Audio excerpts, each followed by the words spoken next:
함께 묵상 기도하심으로 사순절 셋째 주일 예배를 하나님 앞에 올려드리시겠습니다.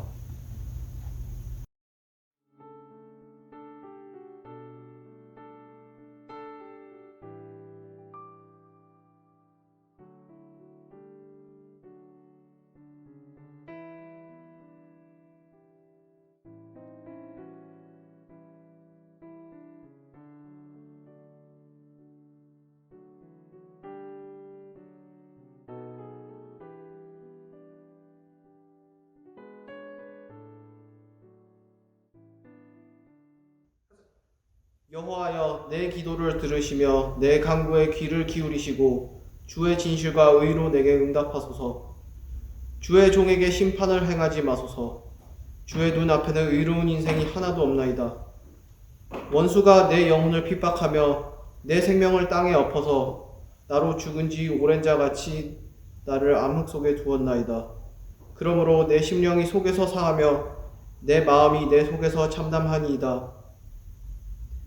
내가 옛날을 기억하고 주의 모든 행하신 것을 읊조리며 주의 손이 행하는 일을 생각하고 주를 향하여 손을 펴고 내 영혼이 마른 땅같이 주를 사모하나이다.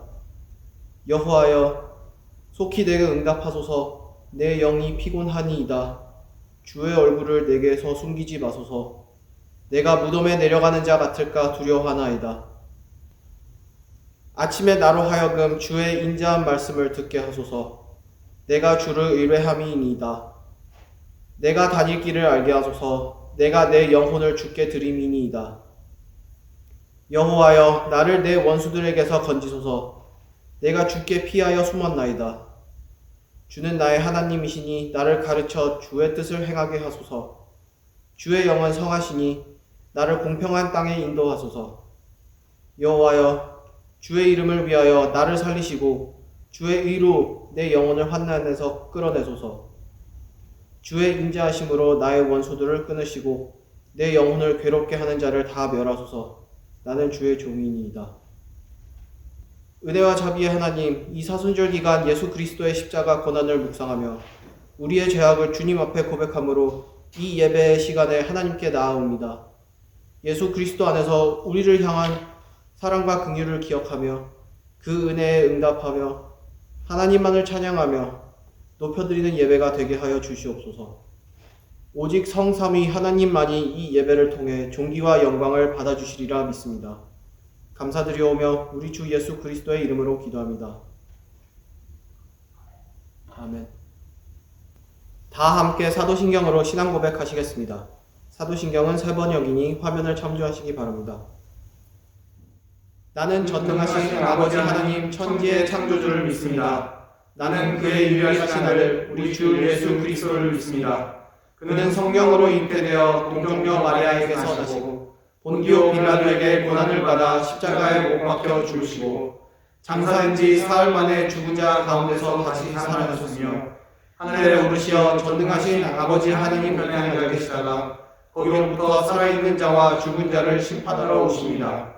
나는 성령을 믿으며 거룩한 공교회와 성도의 교제와 죄를 용서받는 것과 몸의 부활과 영생을 믿습니다. 아멘.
세상 근심 구름 간 곳 없어지니 하나님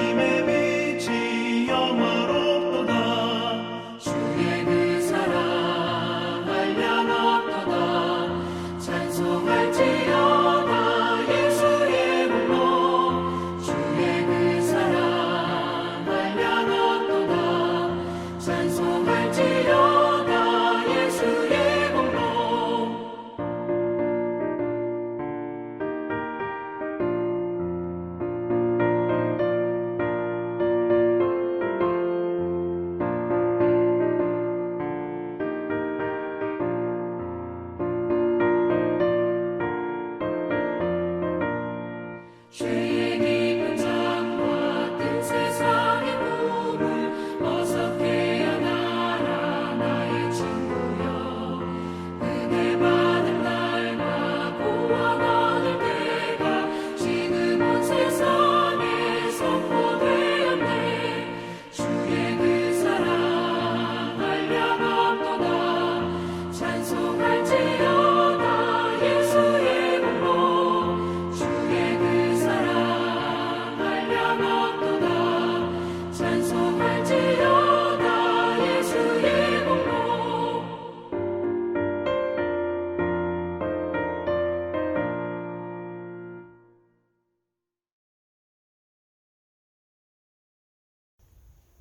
교독문 126번 함께 교독하시겠습니다.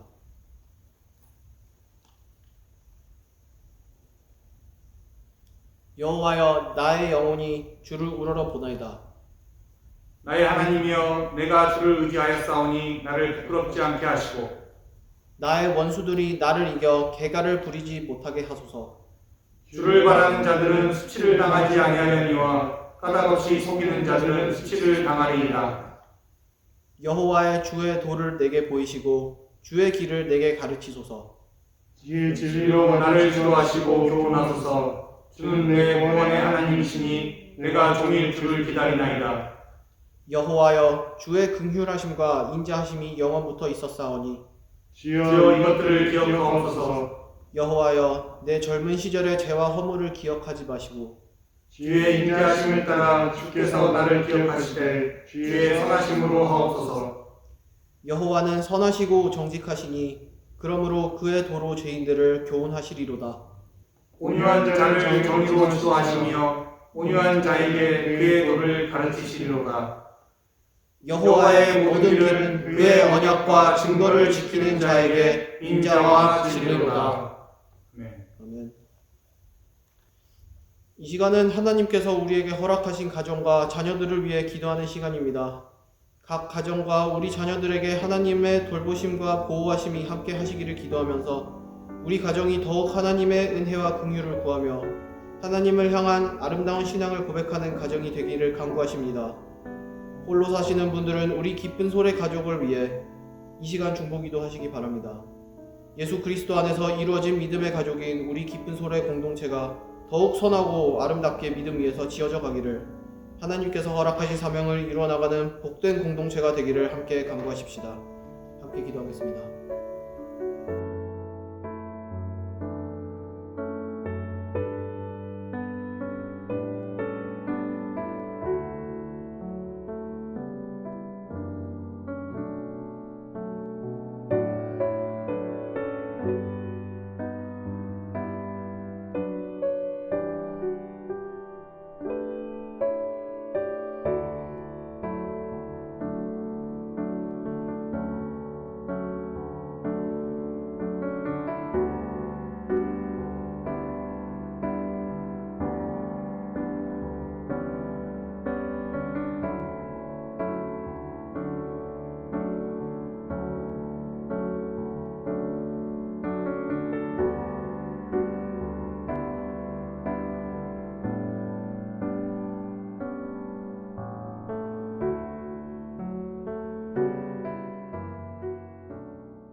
내 평생의 소원 내 평생의 소원 계속해 주신 사랑을 간절히 알기 원하네.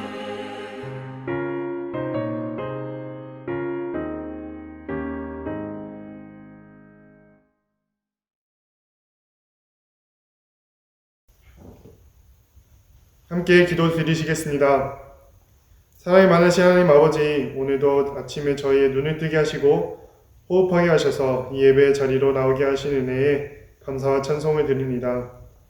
특별히 청년주일을 맞이하여 이 세상에 하나님의 빛으로 한 걸음씩 내디는 우리 청년들을 이 자리에 모두 부르셔서 머리가 되신 예수 그리스도 아래 한 몸으로 불러주신 저희 기쁜 소리 모든 교우분들과 함께 예배하게 하심에 감사드리며 저희 모두가 한 마음으로 드리는 이 예배를 기뻐 받아주시옵소서.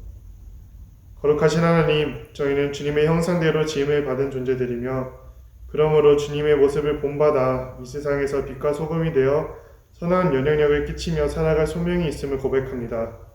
하지만 죄가 가득하고 너무나도 부족한 저희이기에 매일매일 넘어지기를 반복합니다.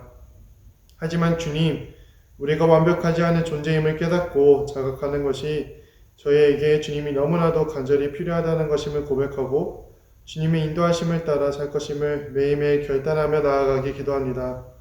저희의 선한 목자 되시는 주님 안에 따라 사는 저희의 기쁜 소리가 교회 되길 기도합니다. 하나님 아버지, 이제 어느덧 전 세계적으로 코비드 바이러스로 인한 팬데믹이 시작된 지 만 2년이 다 되어가는 시간이 되었습니다. 많은 사람들이 하루빨리 이 사태가 완화되어 바이러스의 위험에 두려워하지 않으며 또 2년 전과는 너무나 달라진 지금 상태에서 다시 일상으로 돌아가길 소원하고 있습니다. 바이러스로 인해 소중한 일을 잃은 사람들, 지금까지도 고통받고 있는 사람들, 언제 자신이 감염될지 몰라 두려워하고 있는 사람들, 심지어 이 사태 자체를 부정하고 있는 사람들, 이 모두가 어쩌면 빠르게 혹은 느리게 지나가 버린 1년이라는 시간 속에서 점차 소망을 잃고 있는 것 같습니다. 바이러스 자체뿐만 아니라 그로 인해 서로의 관계가 변해버리고 사회가 변하고 시대가 변화가 있고 그 격려 속에서 혼돈을 겪고 있는 수많은 사람들, 주님이 모든 것을 아시고 저희와 더불어 함께 고통 속에 계시며 함께하고 있으심을 압니다. 그렇습니다. 주님, 항상 병든 자들과 약자의 편에 계실 때 예수님을 본받아 비록 교회가 물리적으로 모두 함께 있지 못하더라도 한 몸 된 교회 일원들끼리 더더욱 서로 위해 기도하며 더 나아가 저희의 모든 이웃들에게 이 혼돈의 시기에 작은 빛이 되는 저희 기쁜 소리의 교회 한 사람 한 사람 되게 기도합니다. 저희가 예수님의 마음을 본받게 하시고 주님께 받은 무한한 사랑을 베푸는 사람들이 되도록 주님 함께하여 주옵소서. 이 시간 함께 모이지 못하더라도 각자 자리에서 하나님 앞에 예배하러 나온 모든 기쁜 소리의 교우분들의 마음을 주님께 드리오니 저에게 귀한 하나님의 말씀을 전해주시기 기도합니다. 말씀 전하실 고봉창 목사님께 성령님께서 함께 하시어 목사님을 통해 전해지는 주님의 말씀의 씨앗이 저희 마음 뱉에 심어져 풍성한 열매를 맺게 하여 주옵소서. 이 예배를 위해 항상 힘써주시는 주님의 일꾼들을 기억하셔서 하늘에 큰 상급이 쌓이고 또 이 땅 가운데서도 은혜 베풀어 주시길 기도합니다. 저희를 너무나도 사랑하셔서 그 크신 품으로 품으시고 주님의 그 큰 날개의 그늘 아래 저희를 감싸시는 주님, 주님이 계시기에 어제도 오늘도 내일도 찬양이 넘치는 삶을 살아갑니다. 그렇게 저희 삶의 모든 것 되시는 우리 주 예수 그리스도 이름으로 기도드립니다. 아멘. 오늘 우리가 함께 나눌 성경 본문은 지난주일 본문이었던 로마서 4장 13절 25절과 마태복음 5장 17절에서 20절입니다. 성경을 읽으실 때 본문을 통해 우리에게 말씀하시는 하나님의 마음과 뜻을 깊이 깨달을 수 있기를 바랍니다. 제가 봉독해 드리겠습니다. 아브라함이나 그 후손에게 세상의 상속자가 되리려고 하신 언약은 율법으로 말미암은 것이 아니요 오직 믿음의 의로 말미암은 것이니라. 만일 율법에 속한 자들이 상속자이며 믿음은 헛것이 되고 약속은 파기되었느니라. 율법은 진노를 일으켜 하리니 율법이 없는 곳에는 범법도 없느니라. 그러므로 상속자가 되는 그것이 은혜에 속하기 위하여 믿음으로 되나니 이는 그 약속을 그 모든 후손에게 굳게 하려 하심이라. 율법에 속한 자에게뿐만 아니라 아브라함의 믿음에 속한 자에게도 그러하니 아브라함은 우리 모든 사람의 조상이라. 기록된 바 내가 너를 많은 민족의 조상으로 세웠다 하심과 같으니 그가 믿은 바 하나님은 죽은 자를 살리시며 없는 것을 있는 것으로 부르시는 이시니라. 아브라함이 바랄 수 없는 중에 바라고 믿었으니 이는 내 후손이 이 같음이라 하신 말씀대로 많은 민족의 조상이 되게 하려 하심이라. 그가 100세나 되어 자기 몸이 죽은 것 같고 사라의 태가 죽은 것 같음을 알고도 믿음이 약하여지지 아니하고 믿음이 없어 하나님의 약속을 의심하지 않고 믿음으로 권고하여져서 하나님께 영광을 돌리며 약속하신 그것을 또한 능히 이루실 줄을 확신하였으니 그러므로 그것이 그에게 의로 여겨졌으니라. 그에게 의로 여겨졌다 기록된 것은 아브라함만 위한 것이 아니요 의로 여기심을 받을 우리도 위함이니 곧 우리 예수 주를 죽은 자 가운데서 살리신 이를 믿는 자니라. 예수는 우리가 범죄한 것 때문에 내줌이 되고 또한 우리를 의롭다 하시기 위하여 살아나셨으니라.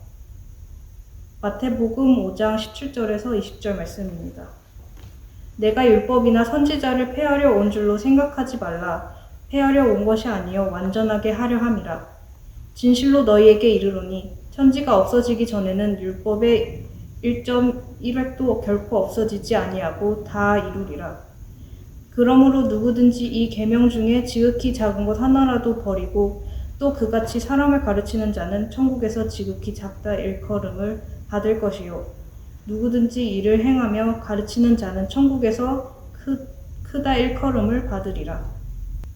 내가 너희에게 이르노니 너희 의가 서기관과 바리새인보다 더 낫지 못하면 결코 천국에 들어가지 못하리라. 아멘. 주님 우리의 마음을 여시어 말씀을 깨닫게 하옵소서. 사순절 셋째 주일 예배 자리로 나오신 우리 모든 기쁜 소리 교우 여러분들을 주님의 이름으로 환영합니다. 오늘도 함께 말씀을 나누는 가운데 하나님의 깊은 은혜가 함께하기를 기도드립니다. 오늘은 특별하게 우리 기쁜 소리 교회의 브릿지 청년부 리더들이 예배를 인도하는 청년주간 주일 예배입니다. 오랜만에 우리 청년 리더들 모습을 보니 저도 반갑고 여러분도 많이 반가우시리라 생각합니다. 제가 작년에 우연찮게 한국의 언론사인 조선일보에서 65세 이하면 청년, 넘으면 중년, 괄호 열고 UN 기준, 괄호 닫고란 제목의 기사를 읽고 캡처해놨습니다. 기사의 중심 내용은 UN이 2015년도에 새로이 평생 연령 기준을 제시했는데 청년, 중년에 해당되는 나이대를 대폭 높였다라는 것입니다. 그 새로운 기준에 따르면 18세에서 65세를 청년, 66세에서 79세를 중년, 80세에서 99세를 노년, 100세 이상은 장수 노인으로 분류하게 되는 것이죠. 제가 작년에 우연찮게 이 기사를 읽고 이제 내년이죠, 이거 올해죠. 올해 청년주간 주일 예배 설교를 위해 저장을 해 놓았던 것입니다. 우리 교우분들에게 이 기사의 내용을 알려드리고 우리 교회의 다수를 차지하는 연령대가 아직 청년이다. 그리고 좀 나이가 드셨더라도 중년이다라는 격려 아닌 격려의 메시지를 드리기 위함이었죠. 그런데 요즘 잘 아시다시피 워낙 거짓과 잘못된 정보에 기반한 뉴스들이 많이 나오는 상황입니다.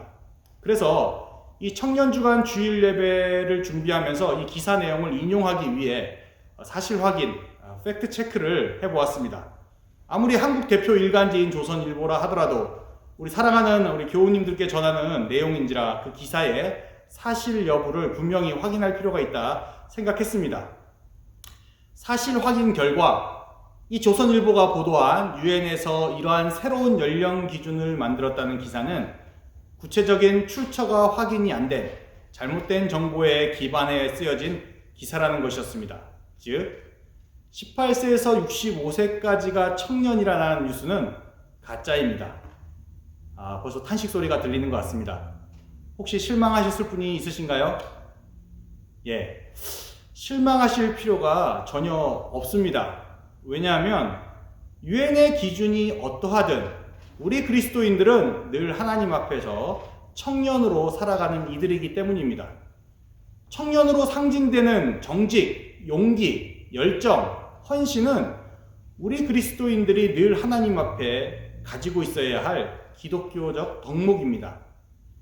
하나님의 진리 앞에 늘 정직해야 하고 하나님의 복음을 위한 용기와 열정을 늘 품고 있어야 합니다. 그리고 무엇보다 하나님 나라와 복음을 위해 늘 헌신하는 사람이 그리스도인이어야만 합니다. 그렇기에 이 정직, 용기, 열정, 헌신을 가지고 하나님의 교회를 사랑하며 섬기는 우리 기쁜 소리 교회 모든 교우님들은 나이를 불문하고 하나님의 청년들이심을 믿습니다.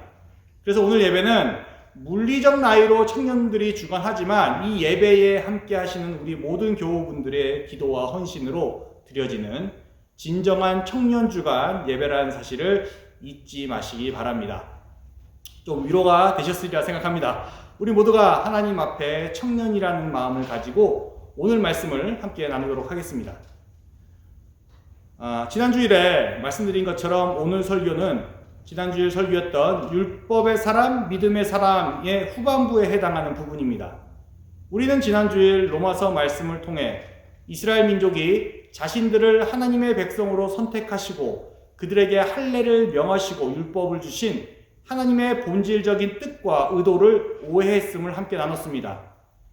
이스라엘은 율법을 지키면 하나님 앞에 나아갈 수 있는, 하나님 앞에 설 수 있는 righteousness를 얻을 수 있다고 믿었습니다. 하지만 로마서가 분명하게 증언하듯이 율법으로는 하나님 앞에 의롭게 설 수 있는 이가 없습니다. 왜냐하면 율법은 죄를 깨닫게 하는데 그 목적이 있기 때문입니다. 이스라엘이 진정으로 율법을 지키려 노력했다면 오히려 그들 안에 하나님의 계명을 거부하고 하나님으로부터 멀어지려는 죄의 경향과 인간의 한계를 깨달았어야만 합니다. 하지만 그들은 율법을 주신 하나님의 뜻과 의도를 깨닫지 못하고 자신들의 민족적 정체성과 특권적 선민의식에 빠져 하나님의 은혜를 저버렸습니다.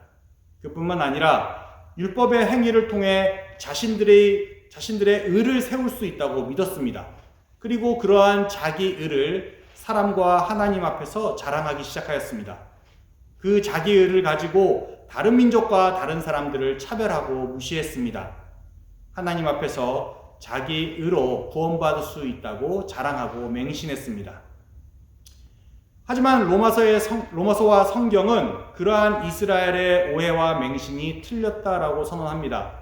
죄악에 물든 인간 어느 누구도 하나님 앞에 나아갈 수 있는, 하나님 앞에 설 수 있는, 더 나아가 하나님의 구원을 얻을 수 있는 의를 스스로 만들거나 세울 수 없다라는 것이 성경의 강력한 증언입니다. 그래서 오직 하나님께서 정하시고 우리 인간 아닌 인간 밖에서 나타나는 의만이 우리 인간을 죄와 죽음으로부터 구원할 수 있고 하나님 앞에 나아갈 수 있도록 합니다. 우리 인간이 죄와 죽음으로부터 해방되고 구원을 받을 수 있음은 오직 하나님으로부터 온 의, 즉 하나님의 의여야만 한다는 말씀입니다. 다른 어떤 것도 그것을 대신하여 충족할 수 없습니다. 성경은 인간 밖에서 우리 인간을 위해 나타난 하나님의 의가 바로 예수 그리스도라고 선언합니다. 로마서 3장 21절 22절입니다.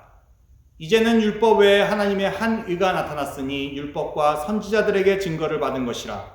곧 예수 그리스도를 믿음으로 말미암아 모든 믿는 자에게 미치는 하나님의 은이 차별이 없느니라. 율법의 행위로는 어느 누구도 하나님 앞에 의롭다 하심을 얻을 수 없습니다. 율법의 행위로 의를 쌓아 하나님 앞에 설 수 있는 인간은 존재하지 않습니다. 어느 누구도 율법의 의로 죄와 죽음으로부터 벗어날 수 없습니다. 그러나 이제 율법과는 다른 의가 나타났습니다. 하나님으로부터 의롭다는 인정을 받을 수 있는 길이 열린 것이죠. 그것은 구약의 선지자들에 의해 계속해서 증거되어 왔던 것입니다. 바로 하나님의 의 예수 그리스도이십니다.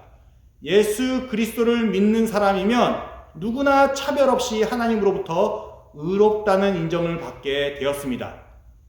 이어지는 로마서 3장 23절 24절은 더욱 강력하게 이 부분을 선포합니다. 모든 사람이 죄를 범하였음에 하나님의 영광에 이르지 못하더니 그리스도 예수 안에 있는 속량으로 말미암아 하나님의 은혜로 값없이 의롭다 하심을 얻은 자 되었느니라. 이제 죄와 사망에 붙잡혀 하나님 앞에 나아갈 수 없었던 우리 인간을 위해 하나님의 의 예수 그리스도께서 나타났습니다. 그럼 우리는 이 하나님의 의를 어떻게 얻을 수 있을까요? 네, 믿음으로 얻는다고 로마서는 말하고 있습니다. 우리 인간을 구원하며 우리를 하나님 앞에 나아갈 수 있게 하는 것은 예수 그리스도를 믿음으로 우리에게 값없이 주어진 하나님의 의입니다. 오직 믿음으로만 얻을 수 있는 의입니다. 그런데 여러분, 이 믿음으로 얻는 의가 갑자기 어느 순간 나타난 것이 아닙니다. 마치 이스라엘 민족이 율법을 잘 지키지 못하고 하나님의 백성으로 부족했기에 하나님께서 이스라엘 민족과 맺은 율법의 약속을 모두 파기하고 갑자기 믿음을 새로운 언약 조건으로 내세운 게 아니라는 말씀입니다. 만약 그랬다면 하나님은 신실한 분이 아니게 되지요. 당신의 마음대로 언약을 맺으셨다가 당신의 마음에 들지 않자 언약을 파기하는 변덕스러운 하나님을 우리가 어떻게 신뢰하고 믿을 수 있겠습니까? 하지만 성경이 계속해서 증언하는 바는 하나님은 신실한 분이시라는 것입니다. 하나님은 당신이 세운 언약에 신실한 분이십니다. 하나님은 당신의 백성과 맺으신 언약을 마음대로 파기하거나 취소하거나 변경하지 않으십니다. 이것이 사도 바울이 로마서 4장과 로마서 전체를 통해 끊임없이 말하고 있는 부분입니다.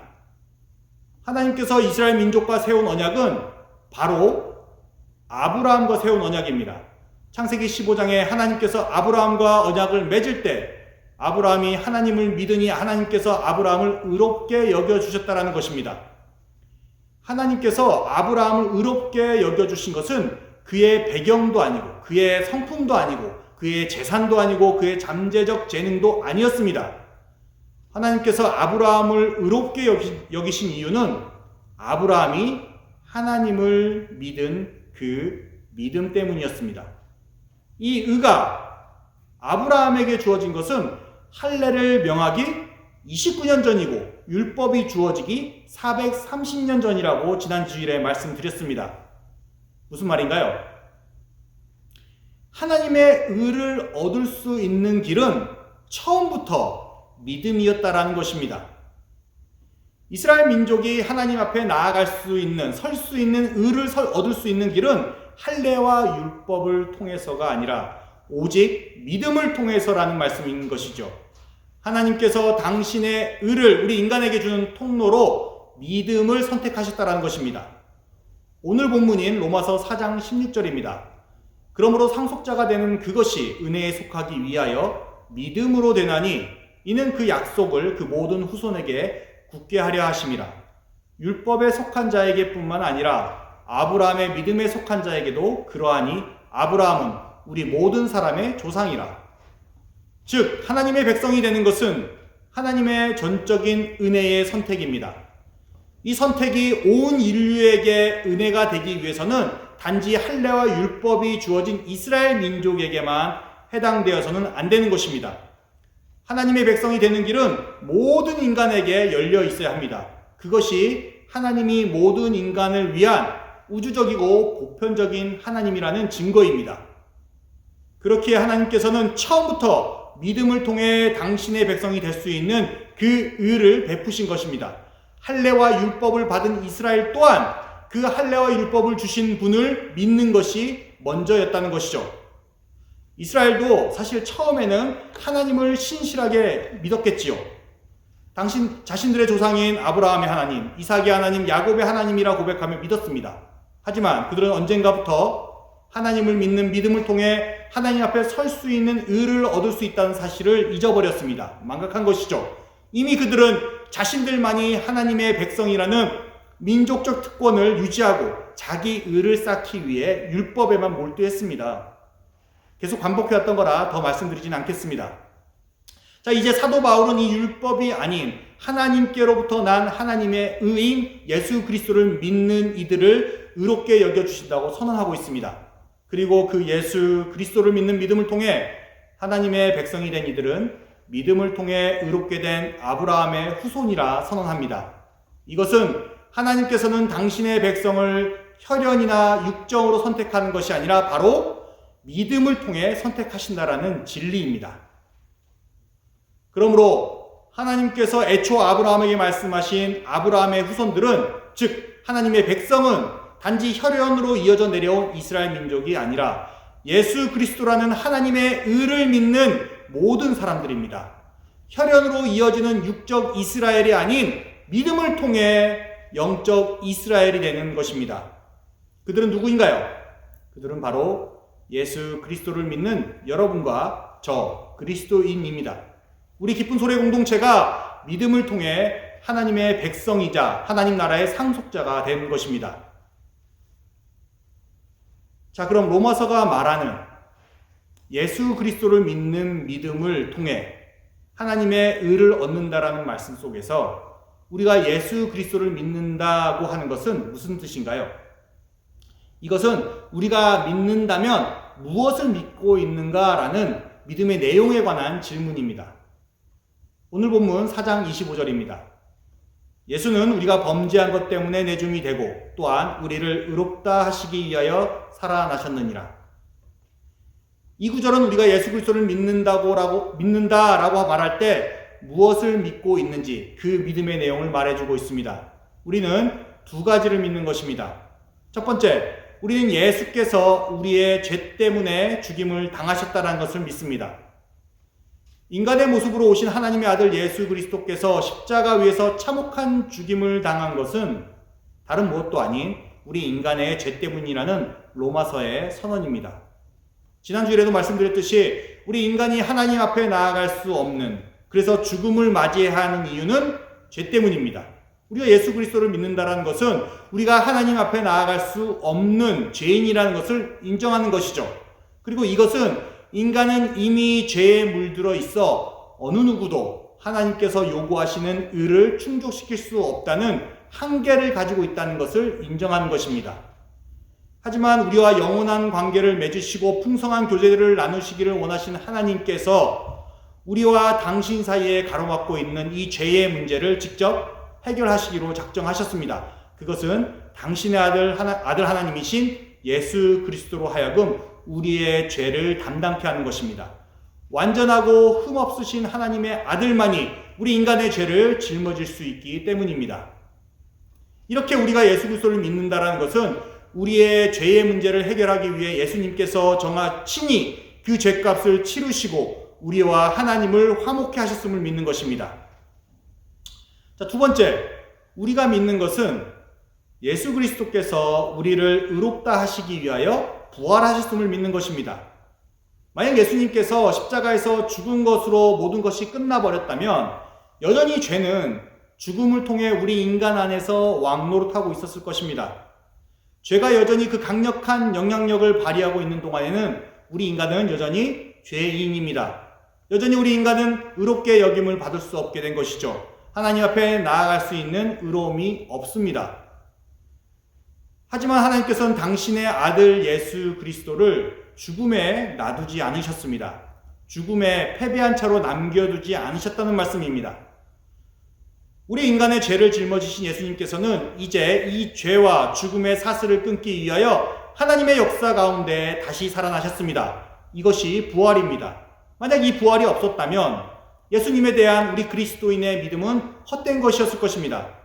하지만 하나님께서는 이 예수 그리스도의 부활을 통해 인간을 붙잡고 있던 죄와 죽음의 영향력을 완전히 무너뜨렸습니다. 이 부활을 믿는 이들에게 하나님께서 예수 그리스도의 의를 전가하였습니다. 즉, 그 믿는 우리 인간들이 정말 의로워서 의롭다라고 여겨주시는 것이 아니라 예수 그리스도의 의를 믿음을 통해 우리에게 주신 것입니다. 예수 그리스도의 죽으심과 부활을 믿는 이들을 의롭다라고 여겨주시는 것이죠. 그래서 이것을 이신칭이라고 부르는 것입니다. 지난주에 말씀드렸죠. 믿음으로써 의롭게 여김을 받는다.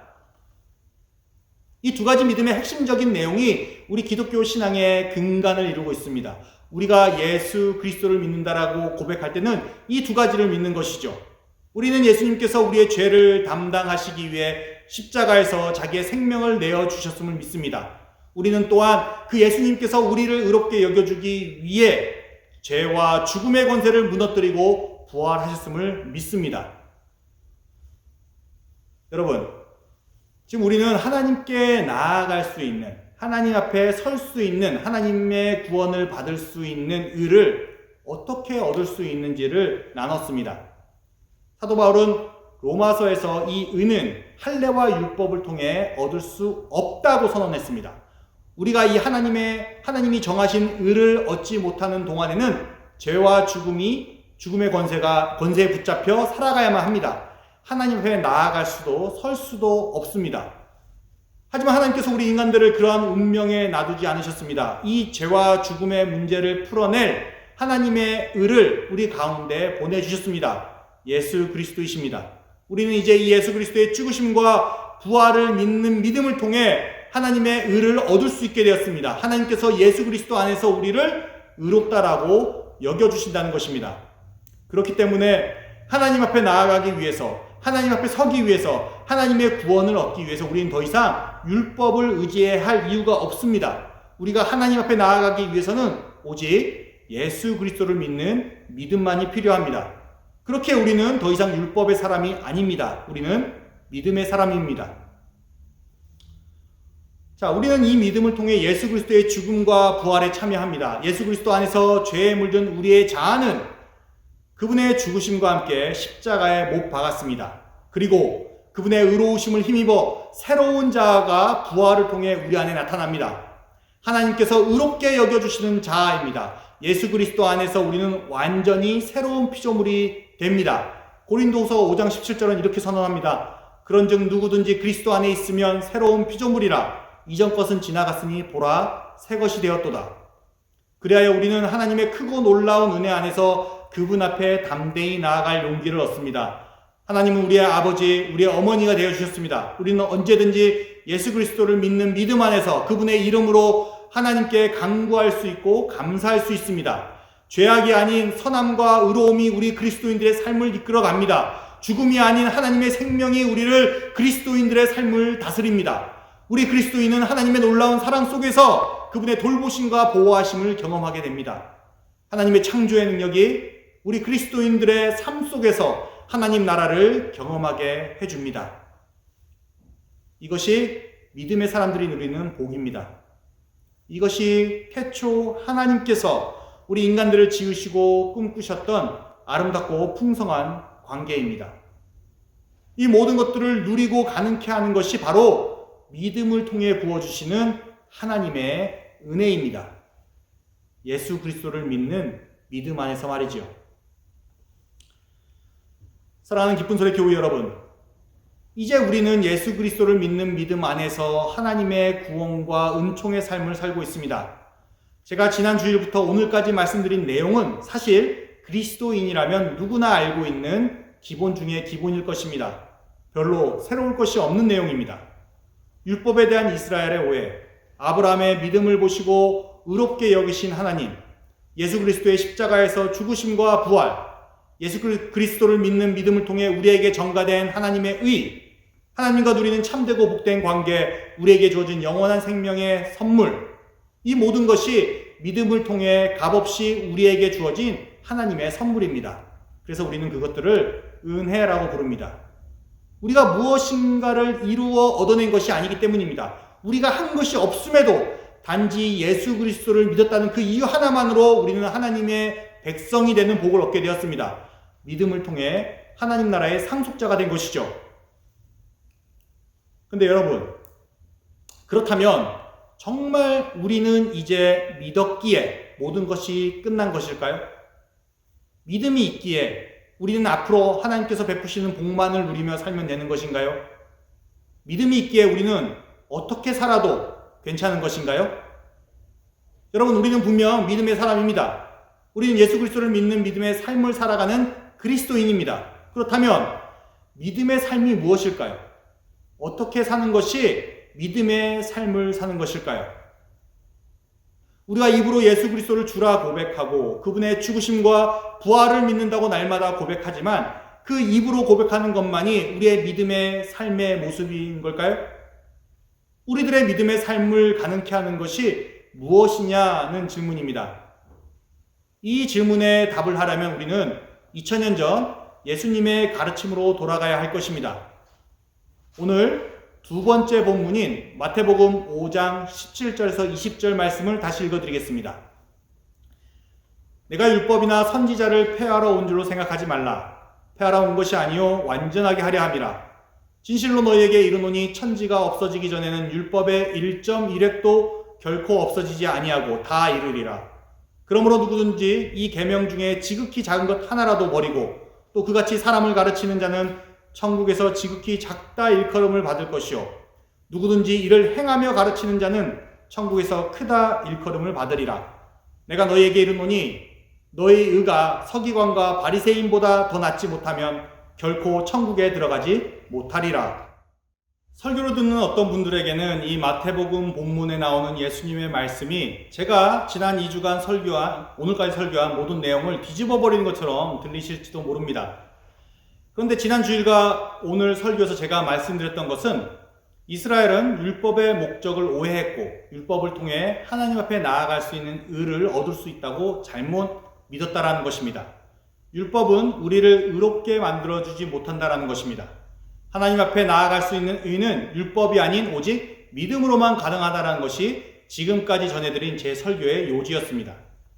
혹시 제가 율법은 이제 필요 없고 율법은 없어져야 한다고 주장한 것처럼 오해를 드린 표현이 혹시나 있다면 사과의 말씀을 드립니다. 오해하지 마셔야 되는 게 저는 율법 폐지론자가 아닙니다. 저는 율법 완성론자입니다. 제가 두 주간의 설교의 제목을 율법의 사람, 믿음의 사람이라고 정하면서 양쪽에 물음표를 찍은 이유가 여기 있습니다. 종교개혁의 중요한 모토인 오직 믿음, 솔라 피데를 강조하는 우리 개신교 그리스도인들 중에서 믿음을 너무 중요하게 여기다 보니 하나님의 율법이 폐기되었다라는 극단적인 주장을 하시는 분들이 종종 있습니다.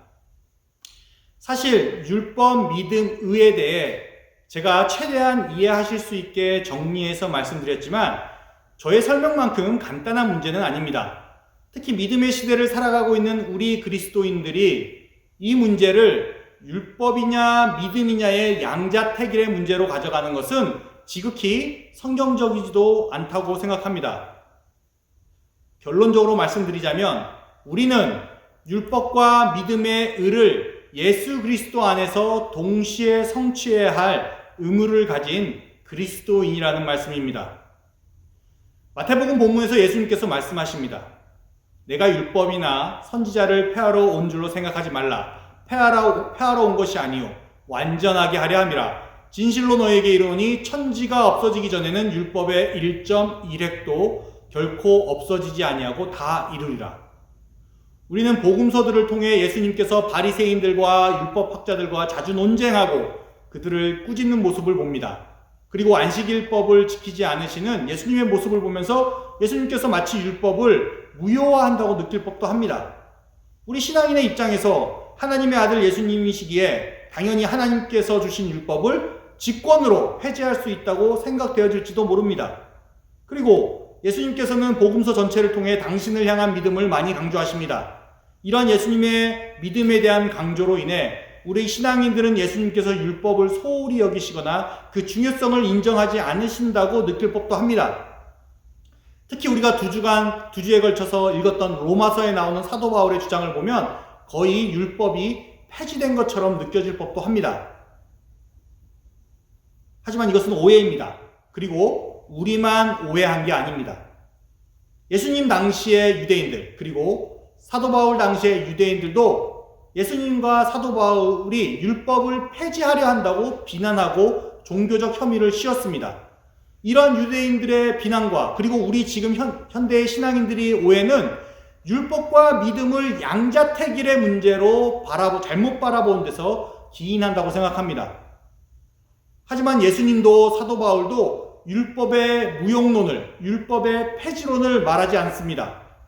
두 사람 모두 율법의 한계를 말하는 것이고 율법에 담겨진 그 정신과 의미는 계속해서 지켜져야 한다고 말하고 있습니다. 로마서 3장 31절에 바울은 분명하게 말하고 있습니다. 그런즉 우리가 믿음으로 말미암아 율법을 파기하느냐? 그럴 수 없느니라. 도리어 율법을 굳게 세우느니라.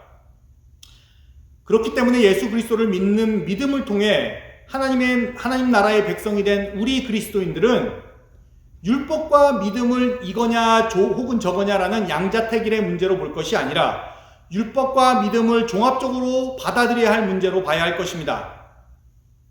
우리가 진정 믿음으로 의롭게 여김을 받았다라고 믿고 고백한다면 하나님께서 그 믿음의 백성들에게 주신 율법이 무엇이며 그 율법 속에 담긴 의미와 정신은 무엇인지 예수 그리스도라는 하나님의 의를 통해 다시 살펴보고 그 의미와 정신을 지켜나가야 할 것입니다.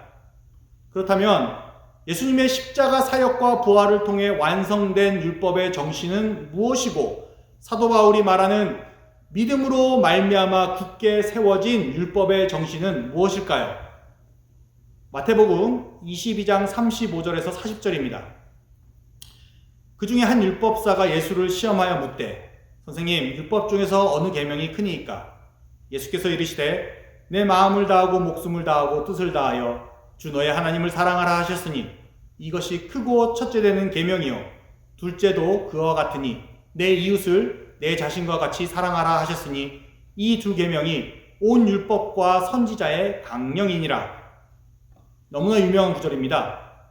어느 계명이 크냐는 율법사의 질문에 예수님께서는 수백 개의 율법 구절들을 단 두 문장으로 정리해 주십니다. 내 마음을 다하고 목숨을 다하고 뜻을 다하여 주 너의 하나님을 사랑하라. 이것은 신명기 6장 5절 말씀을 인용한 것입니다. 그리고 이어서 말씀하십니다. 내 이웃을 내 자신같이 사랑하라. 이것은 레위기 19장 18절을 인용하셨습니다. 자, 율법이 주어진 것은 죄악으로 타락한 인간이 그 율법을 통해 하나님께 이르도록 하는 목적이 있습니다. 오해하지 마셔야 되는 것은 율법의 행위로 의를 얻어서 하나님께 이르는 것이 아니라는 것입니다.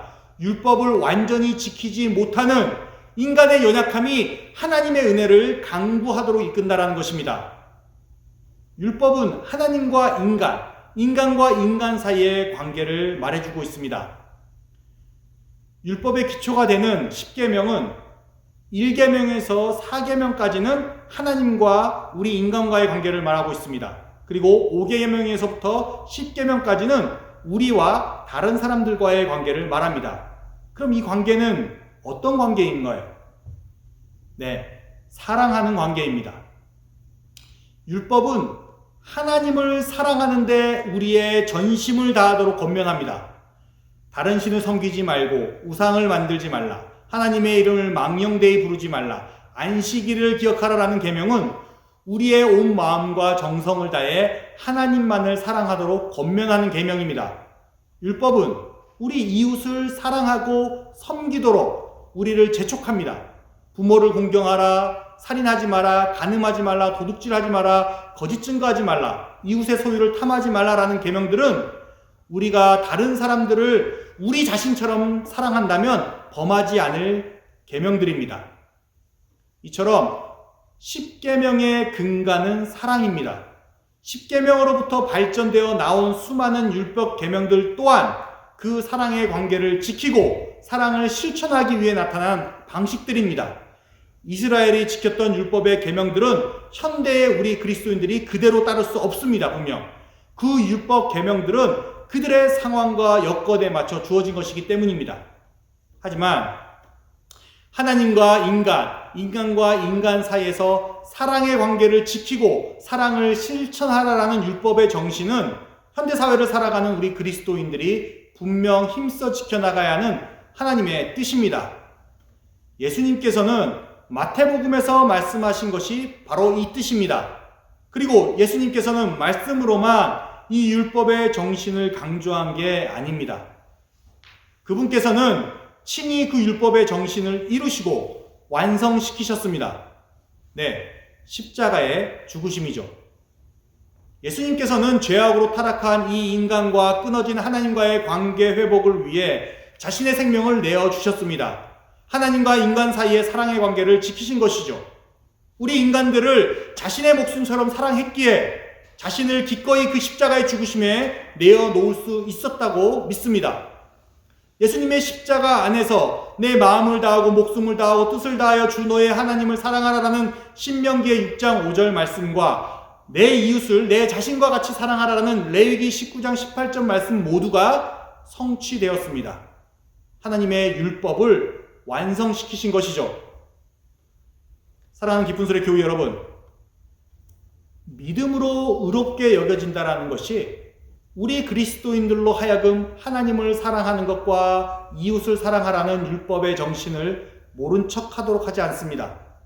오히려 그렇게 값없이 주어진 하나님의 은혜에 감사함으로 응답하며 율법의 정신인 하나님을 사랑하고 이웃을 사랑하는 것을 힘써 지켜나가는 것이 진정한 믿음의 고백일 것입니다. 우리 시대에 있어 예수 그리스도를 믿는 믿음 안에서 이 율법의 정신을 실천하는 방법은 어떤 것이 있을까요? 우리는 어떻게 하면 하나님을 마음과 목숨과 뜻을 다하여 사랑할 수 있을까요? 우리는 어떻게 우리 이웃들을 우리 자신처럼 사랑할 수 있을까요? 여러 답변들이 나올 수 있는 질문입니다. 그리고 우리 신앙인들 개별적으로 다양한 방식으로 실천할 수 있는 문제이기도 하고요. 어떤 분들은 주일 예배 생활을 잘하는 것이 하나님을 사랑하는 것이라 말할 수 있습니다. 어떤 분들은 가난하고 힘든 이웃들을 도우는 것이 하나님을 사랑하는 것이라 말할 수 있습니다. 이건 맞고 저건 틀렸다라고 말할 수 있는 문제는 아닙니다. 각자에게 주어진 삶의 환경과 여건 속에서 하나님을 사랑하고 이웃을 사랑하라라는 율법의 정신을 실천하는 것이 중요합니다. 하지만 잊지 말아야 할 것이 있습니다. 우리가 잊지 말아야 할 것은 우리가 하나님을 사랑하는 것과 이웃을 사랑하는 것을 분리해서 생각해서는 안 된다라는 점입니다. 성경은 그리고 예수님의 가르침 속에는 늘 두 사랑이 함께 한다는 것을 보여줍니다. 하나님을 사랑하는 것과 이웃을 사랑하는 것은 본질적으로 같은 것이기 때문입니다. 하나님을 사랑하기 위해 이웃 사랑을 포기할 이유가 없습니다. 이웃을 사랑하기 위해 하나님의 사랑을 포기해야 할 어떠한 신앙적 이유도 우리에겐 없습니다. 예수님께서 십자가 위에서 하나님 사랑, 이웃 사랑이라는 율법을 모두 완성했다라는 의미는 두 사랑은 본질적으로 같은 사랑이란 뜻입니다. 그래서 십자가가 십자가인 이유입니다. 하나님을 향한 사랑과 이웃을 향한 사랑이 만나는 십자가 말입니다. 우리 그리스도인들은 예수 그리스도를 믿는 믿음 안에서 의롭게 여김을 받습니다. 그 의로 인해 우리는 우리의 하늘 아버지이자 어머니인 하나님 앞에 담대히 나아갈 수 있습니다. 그것은 절대적인 하나님의 은혜입니다. 우리 죄인을 용서하시고 사랑하시는 하나님의 자비이자 긍휼입니다.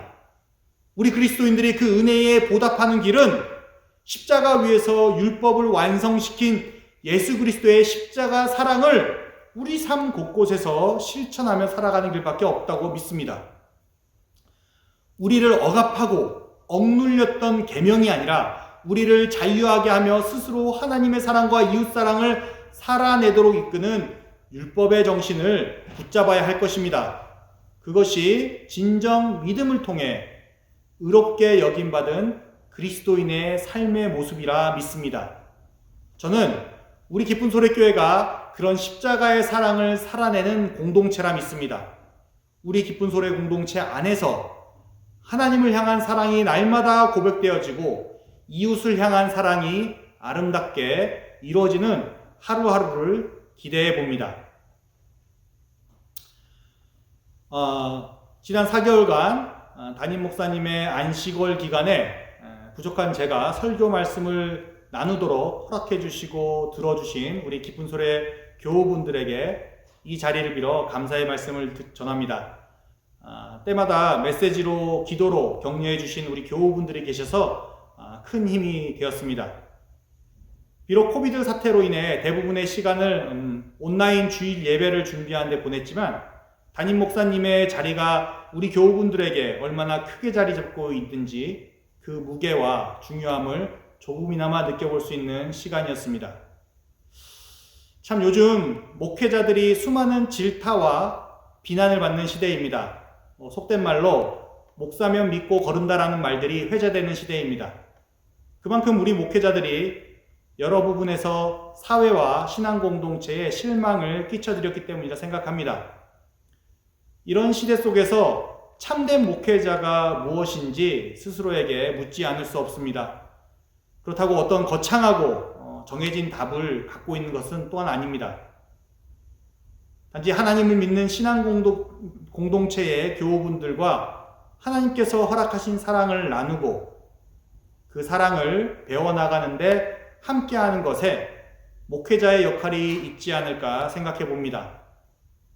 저는 믿음의 공동체인 우리 기쁜 소리 교회가 예수님께서 십자가에서 완성시킨 율법의 정신인 이 사랑을 힘써 지켜나가는 공동체가 되기를 소망합니다. 우리 교우 한 분 한 분이 십자가의 사랑을 배워나가고 삶으로 살아내는 공동체를 이뤄가는 그 길에 저는 부족하나마 우리 문은선 담임 목사님 곁에서 계속해서 열심히 돕도록 하겠습니다. 앞으로도 애정어린 기도와 가르침을 부탁드립니다. 다시 한번 감사드립니다.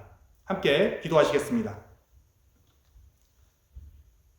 사랑의 하나님, 죄악에 물든 우리를 믿음 안에서 의롭게 여겨주심에 감사를 드립니다. 하나님 앞에 나아갈 수도 설 수도 없었던 우리를 예수 그리스도를 믿는 믿음 안에서 자녀 삼아주시고 하나님 나라의 충만한 복을 함께 누릴 수 있도록 은혜 베풀어 주심에 감사를 드립니다. 이 모든 것이 십자가에서 우리를 위해 피 흘려 돌아가신 예수님의 사랑 때문임을 고백합니다. 이제 이 믿음 안에서 하나님께서 우리에게 말씀하신 명하신 사랑의 율법을 힘써 지켜나갈 수 있도록 인도하여 주시옵소서. 일평생 사는 동안 우리 마음과 목숨과 뜻을 다해 하나님을 사랑하게 하시고 그만큼의 사랑으로 우리 이웃들을 우리 자신처럼 사랑하도록 인도하여 주시옵소서. 예수님께서 십자가에서 완성시킨 그 사랑이 우리 삶을 다스리고 인도하도록 우리를 하나님 앞에 내려놓습니다. 은혜의 하나님, 우리 기쁜 소래교회가 하나님의 사랑을 살아내는 공동체이길 원합니다. 우리 각자 한 명 한 명에게 베풀어 주신 그 십자가의 사랑을 날마다 기억하며 우리 교회를 사랑하게 하시옵소서. 교회를 사랑하는 마음이 차고 넘치어 우리 이웃들에게 흘러가게 하시옵소서. 우리 공동체의 사랑의 모습으로 우리 하나님만이 이 토론토와 캐나다 땅 가운데 증거되게 하시옵소서. 하나님의 사랑의 증표로 우리 기쁜 소래교회를 사용하여 주시옵소서. 다함 없는 하나님의 사랑에 감사드리며 우리 주 예수 그리스도의 이름으로 기도드립니다. 아멘. 기도하셨습니다. 거룩하신 하나님, 오늘 우리에게 말씀으로 하나님의 은혜와 하늘나라 백성으로서 받은 일을 돌아보게 해주신 사랑의 하나님께 예배를 드립니다. 하나님 감사합니다. 하나님의 말씀으로 우리의 믿음을 충만하게 해주시는 것과 표현할 수 있음이 부족한 만큼 우리의 보호자, 창조자, 구세주가 되시는 것을 진심으로 감사드립니다. 이 귀한 하나님의 부르심을 받아 지어지는 우리들의 풍만 안에서 나와 정성으로 드리는 이 예물을 기쁘게 받아주시기를 우리의 마음으로 간절히 원합니다. 우리 이 모든 말씀을 예수님의 이름으로 기도드립니다. 아멘. 비싼 향유를 주께 드리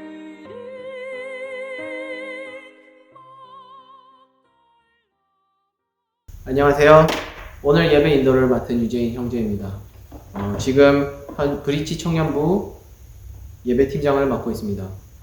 코비드 상황으로 인하여 함께 모여 예배드리지 못하는 안타까운 상황이지만 이렇게 온라인으로 만나뵐 수 있어 반갑고 감사합니다. 우리 기쁜 소래교회 교우님들 모두 건강하게 이 어려운 시기를 잘 이겨내고 곧 다시 만나 함께 예배드릴 수 있기를 주님의 이름으로 소망합니다. 그럼 오늘 광고 말씀을 전해드리겠습니다.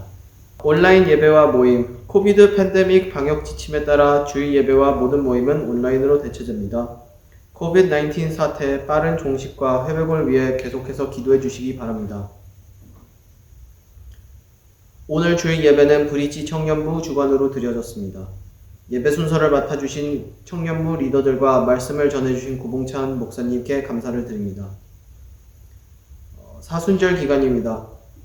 이 기간 동안 예수 그리스도의 십자가를 묵상하며 우리에게 베푸신 하나님의 은혜를 기억할 수 있는 기쁜 소래교회가 되기를 바랍니다. 주보에 나온 성경 일독표를 참조하여 경건한 성경 읽기를 이어갈 수 있기를 바랍니다. 온라인 예배 시 e-트랜스퍼 헌금과 우편 헌금 방식이 가능합니다. 문은성 담임 목사님께서 코비드 방역 지침에 따른 2주간 자가격리를 건강하게 잘 마치셨습니다. 다음 주일 예배부터 말씀을 전해주시겠습니다. 부흥 찬양 후에 고봉찬 목사님께서 축도하심으로 오늘 예배를 마치도록 하겠습니다.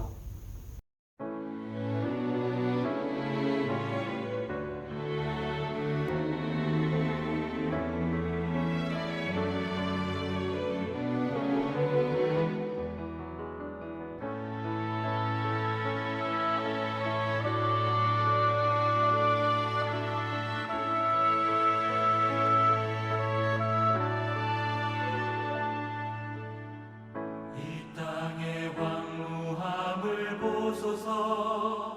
하늘의 하나님 긍휼을 베푸시는 주여, 우리의 죄악 용서하소서.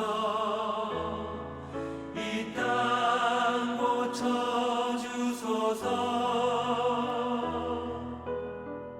이제 우리 모두 하나 되어 이 땅에 무너진 기초를 다시 쌓을 때 우리의 우상들을 태우신 성령의 불이 임하소서. 구원의 불길 타오르게 하소서. 주의 말씀 이 땅 새롭게 하소서. 은혜의 강물 흐르게 하소서. 성령의 바람 이제 불어와. 오 주의 영광 가득한 쇠날 주소서. 오 주님 나라 이 땅에 임하소서. 이 땅의 황무함을 보소서. 하늘의 하나님 긍휼을 베푸시는 주여, 우리의 죄악 용서하소서. 이 땅 고쳐주소서. 이제 우리 모두 하나 되어 이 땅에 무너진 기초를 다시 쌓을 때 우리의 우상들을 태우신 성령의 불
이제는 우리 주 예수 그리스도의 은혜와 하나님의 사랑과 성령님의 교통하심이 십자가에서 완성하신 사랑의 율법을 우리의 믿음의 삶 속에서 힘써 지켜나가기로 결단하며 다짐하는 우리 모든 기쁜 소리 교우들의 가정과 삶 가운데 그리고 그 선한 결단 가운데 지금부터 영원토록 함께하기를 간절히 축원하옵나이다.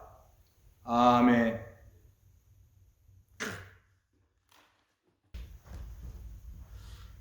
모두들 어려운 시기에 지금 코비드로 뵙지도 못하고 이렇게 온라인으로 상으로만 이렇게 인사를 드립니다. 우리 청년 리더들 오늘 예배를 위해서 어려운 발걸음을 해줬는데요. 우리 브릿지 청년부를 위해서 우리 교인님들 계속해서 기도해 주시고 응원해 주시기 바랍니다. 모두 건강하시고 곧 뵐 수 있기를 바라겠습니다. 안녕. 안녕.